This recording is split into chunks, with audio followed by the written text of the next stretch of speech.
Hello friends, കാറ്റത്തെ കിളിക്കൂടിലേക്ക് എല്ലാവർക്കും സ്വാഗതം. അങ്ങനെ നമ്മുടെ ഹരീഷ് നീതുവിൻ്റെ വീട്ടിലേക്ക് വന്നിട്ടുണ്ട് കാര്യങ്ങൾ അറിയാൻ വേണ്ടിയിട്ട്. വരുമ്പോൾ തന്നെ നീതുവിൻ്റെ അമ്മയും അച്ഛനും ചേട്ടനും എല്ലാം കൂടെ ഹരീഷിൻ്റെ മേലെ അങ്ങ് ചാടി കയറുക. ഒരു പ്രായപൂർത്തിയാവാത്ത ഒരു പെൺകൊച്ചിനെ, കോളേജിൽ പഠിക്കുന്ന ഒരു പെൺകൊച്ചിനെ നീ സ്നേഹിച്ച് ഇങ്ങനെ ഗർഭിണിയാക്കുന്നത് ശരിയാണോടാ? നിൻ്റെയൊക്കെ കുടുംബ പാരമ്പര്യം അതാണോടാ എന്നൊക്കെ ചോദിച്ച് ശരിക്കും വഴക്ക് കൊടുക്കുന്നുണ്ട് കേട്ടോ. അപ്പോൾ ഹരീഷിന് ദേഷ്യം വരുവാണ്. ഹരീഷിനെ തല്ലാനായിട്ട് അഖിൽ ഇങ്ങോട്ട് ഓടി വരുമ്പോൾ തന്നെ സുധീഷ് വരികയാണ് കേട്ടോ. സുധീഷ് ഓടി വന്നിട്ട് തടയുകയും അഖിലിനടുത്ത് ഒരടി കൊടുക്കുകയൊക്കെ ചെയ്യുകയാണ്. അപ്പോഴാണ് ഹരീഷ് അറിയുന്നത് തൻ്റെ കൂടെ സുധീഷും ഉണ്ടായിരുന്നത്. സുധീഷേട്ടൻ എന്തിനാ ഇപ്പം എൻ്റെ ഇവിടെ വന്നേന്ന് ചോദിക്കുക. എടാ, ഇവിടെ ഇതൊക്കെ തന്നെ സംഭവിക്കുമെന്ന് എനിക്ക് നന്നായിട്ടറിയാം, അതുകൊണ്ടാണ് ഞാൻ നിൻ്റെ കൂടെ വന്നതെന്ന് പറയുന്നുണ്ട് കേട്ടോ. എന്നിട്ട് അത് ശരി, അപ്പോൾ അനിയനും ചേട്ടനും എല്ലാം കൂടെ കരുതി കൂട്ടിയാണ് ഇങ്ങോട്ട് വന്നേക്കുന്നതെന്ന് പറഞ്ഞു. വീണ്ടും ഇവിടെ അങ്ങോട്ടും ഇങ്ങോട്ടും പ്രശ്നമായി.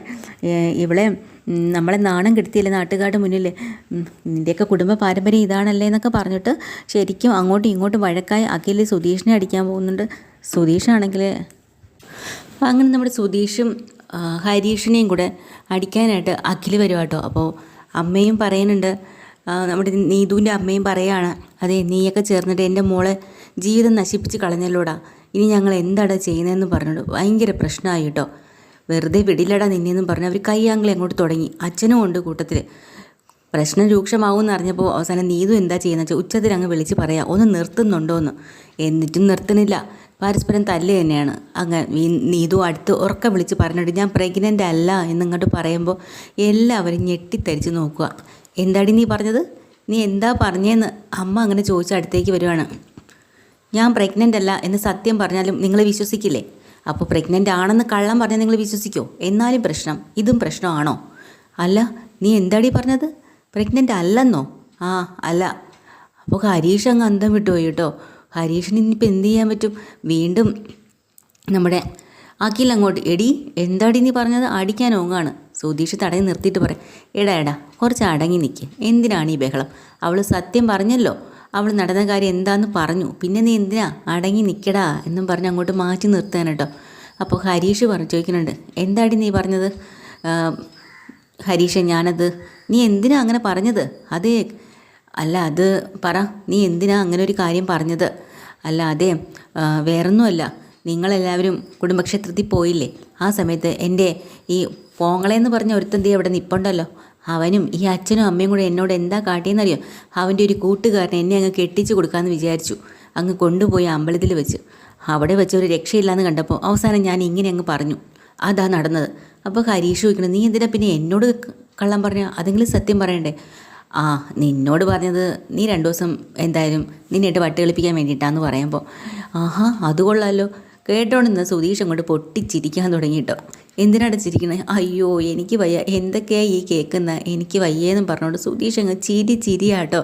അവസാനം ഇത്രയും നാൾ ഇവരെ കുറ്റപ്പെടുത്തിയ അച്ഛനും അമ്മയും ഞങ്ങളെയും ഒക്കെ അമ്മി നാറി നിൽക്കുന്നുണ്ട് കേട്ടോ.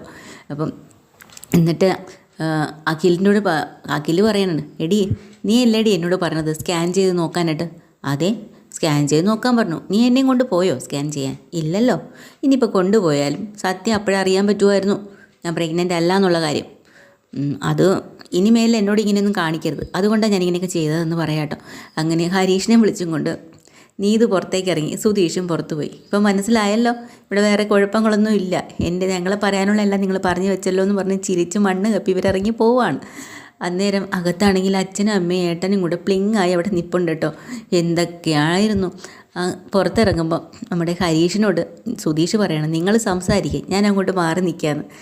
അപ്പം നീതു പറയാം, സോറിയടാ, നീ 2 ദിവസം ടെൻഷൻ അടിച്ചോ? ഞാൻ കൊള്ളാം, പിന്നെ നീ എന്തിനാ ടെൻഷൻ അടിക്കുന്നത്? അതിന് ഞാൻ അങ്ങനെ പറഞ്ഞാലും നീ വിശ്വസിക്കാൻ പാടുണ്ടോ? ഇല്ലല്ലോ എന്നും പറഞ്ഞ് വീണ്ടും ഹരീഷിനെ ഇട്ട് വട്ടിളക്കുന്നുണ്ട് കേട്ടോ നീതു. അപ്പോൾ നീതുവിനാണെങ്കിൽ ഹരീഷിനെ ഒറ്റയ്ക്ക് കിട്ടിയതല്ലേ, ഒന്ന് കെട്ടിയിറക്കി പിടിക്കുന്നുണ്ട്. എടി വിട് എന്ന് ദൂരെ നിന്ന് സുധീഷ് വിചാരിക്കുന്നു, ദൈവമേ ഈ പിള്ളേരിവിടെ എന്തൊക്കെയാണ് കാട്ടി കൂട്ടണേന്ന്. മതി നീ പൊക്കോ. അങ്ങനെ നീതുവിനെ പറഞ്ഞ് അകത്തേക്ക് വിടുവാണ് കേട്ടോ. സുധീഷാണെങ്കിൽ ഹരീഷിനോട് പറയാം, മതിയടാ മതി, ഇനി അതിൻ്റെ പുറകെ പോകാൻ നിൽക്കണ്ട, നമുക്ക് വീട്ടിലേക്ക് പോകാമെന്ന് പറഞ്ഞ് വിളിച്ചുകൊണ്ട് പോവാണ്. വീട്ടിലാണെങ്കിലോ സുമേഷും അവിടെ നിധിയും കൂടെ സംസാരിച്ചുകൊണ്ടിരിക്കുക. ഇനിയിപ്പോൾ അങ്ങോട്ട് പോയ ഹരീഷിന് അവിടെ പ്രശ്നമായി കാണുമോ, അവരെന്തെങ്കിലും ചെയ്ത് കാണുമോ എന്നൊക്കെ പറഞ്ഞുകൊണ്ട് നിൽക്കുമ്പോൾ നിധി പറയുന്നുണ്ട്, അങ്ങനെയൊന്നും ആവാൻ വഴിയില്ല, ഹരീഷ് പോയത് നന്നായി, എന്തായാലും സത്യാവസ്ഥ അറിയേണ്ടത് ഹരീഷിനെയും കൂടെ ഉത്തരവാദിത്വമല്ലേ ഏട്ടാന്ന്. അന്നേരം തന്നെ നിതീഷ് ഇങ്ങോട്ട് ഇറങ്ങി വരികയാണ്. എന്താ സംസാരം ചോദിച്ചിട്ട്. എടാ നീ പോയിരുന്ന് പഠിക്ക്, നീ കേൾക്കേണ്ട വിഷയമൊന്നും അല്ല എന്ന് സുമേഷ് പറയുന്നുണ്ടെങ്കിലും നിതീഷ് പറയാം, എന്താ ഏട്ടാ ഞാൻ കേൾക്കാൻ പാടില്ലാത്ത വിഷയം എന്താ? ഇപ്പോൾ ഹരീഷ് ഏട്ടൻ കാട്ടിക്കൂട്ടിയത് അതിനേക്കാളും വലിയ കാര്യം എന്താ ഉള്ളത്? ഞാനും ഇതൊക്കെ അറിയേണ്ട പ്രായവും പക്വതയും ഒക്കെ ആയിട്ടുണ്ടെന്ന് നിതീഷ് പറയാടാ. അങ്ങനെ സംസാരിച്ച് നിൽക്കുമ്പോൾ ദേ പറഞ്ഞിട്ട് സുധീഷും ഹരീഷും കൂടെ. ഹരീഷിൻ്റെ കൂടെ സുധീഷിനെ കാണുമ്പോൾ ഇവർക്ക് അത്ഭുതം തോന്നും കേട്ടോ. എടാ നീ എങ്ങനെ ഇവൻ്റെ കൂടെ എത്തി? ഞാനും കൂടെ എത്തി എന്ന് പറഞ്ഞ് ഇവരങ്ങോട്ട് പൊട്ടിച്ചിരിക്കാൻ തുടങ്ങിയിട്ടോ. സുധീഷ് എന്തിനാടാ ചിരിക്കണ്ട, നീ കാര്യം പറ. അല്ല ഇവൻ അവിടെ ചെല്ലുമ്പോഴേ അവരെന്തേലും ചെയ്താലോ എന്ന് വെച്ച് ഇവൻ്റെ പുറകെ ഞാൻ വെച്ച് പിടിച്ചിട്ടുണ്ടെന്ന്.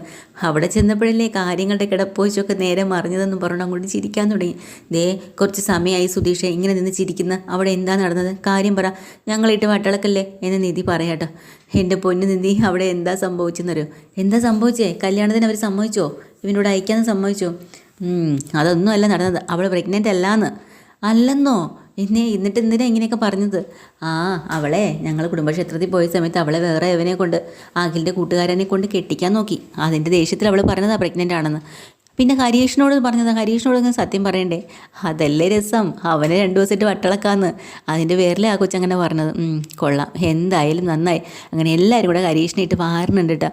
അത് കഴിഞ്ഞ് ഇവരെങ്ങ് അങ്ങനത്തെ സന്തോഷത്തോടു കൂടിയൊക്കെ എന്തായാലും സമാധാനം ആയല്ലോ. അങ്ങനെ പിരിഞ്ഞ് പോകുന്നുണ്ട്.